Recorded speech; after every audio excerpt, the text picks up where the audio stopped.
Now that's how you cap off a crime picture. An electrifying climax, complete with punchline, in neon no less. I don't think I oversold the fun that Roy Del Ruth and Burt Glennon had making this picture. Red Light was Del Ruth's first and last film noir, but Burt Glennon will be back.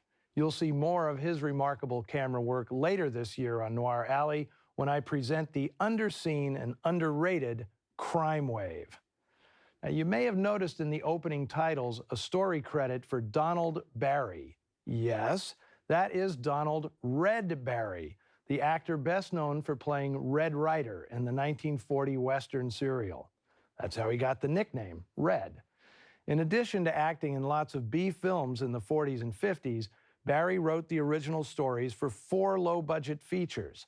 This was the first, which he called This Guy Gideon, a title that makes more sense than Red Light, although it's obviously not as provocative or as enticing. Now, I have a suspicion this movie got renamed to capitalize on its co-star, Virginia Mayo. Her previous picture was White Heat, which was a big hit for Warner Brothers. Although it was released only weeks prior to Red Light, White Heat had generated a huge advance buzz within the industry for the intensity of Jimmy Cagney's performance and Raoul Walsh's powerhouse direction.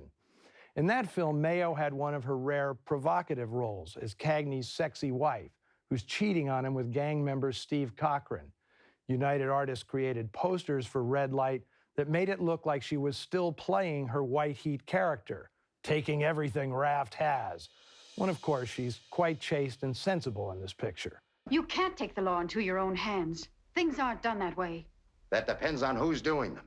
In fact, despite having a face and figure that PR hacks love to describe as a pinup come to life, Virginia Mayo rarely played the sexy bad girl. Even in noir films that tried to sell her that way, like Flaxie Martin and Backfire, she always turned out to be a wholesome and good-hearted woman. She seemed more at home opposite Danny Kaye in pictures like Wonder Man, The Kid from Brooklyn, and The Secret Life of Walter Mitty. Although Raymond Burr and Henry Morgan pretty much steal this show from a colorful cast of bit players, let's acknowledge versatile Gene Lockhart for his role as the wonderfully named Warnie Hazard. You'd think that a guy with the name Warnie Hazard would know better than to go walking around a desolate trucking yard at night. You have to admire an actor who signs on for a role this thankless, coming off a Broadway run playing Willie Loman in Death of a Salesman. And Lockhart was the rare Hollywood actor of the time, making movies alongside his daughter, June Lockhart. She'd go on to be one of the most familiar faces on America's TV screens, starring in Lassie and Lost in Space.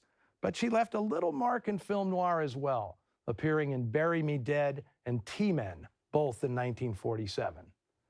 Next week on Noir Alley, I'll be joined once again by Chris Mitchum, son of Robert. We'll be presenting Where Danger Lives, one of those noirs that was a Robert Mitchum specialty, where not even the world's coolest cat can protect himself from a gorgeous and unhinged woman. Until then, let us know what you thought of Red Light on our Facebook and Twitter pages. And if you're watching this in a hotel room, you might want to check out that Gideon Bible in the nightstand. No telling what you might find in there.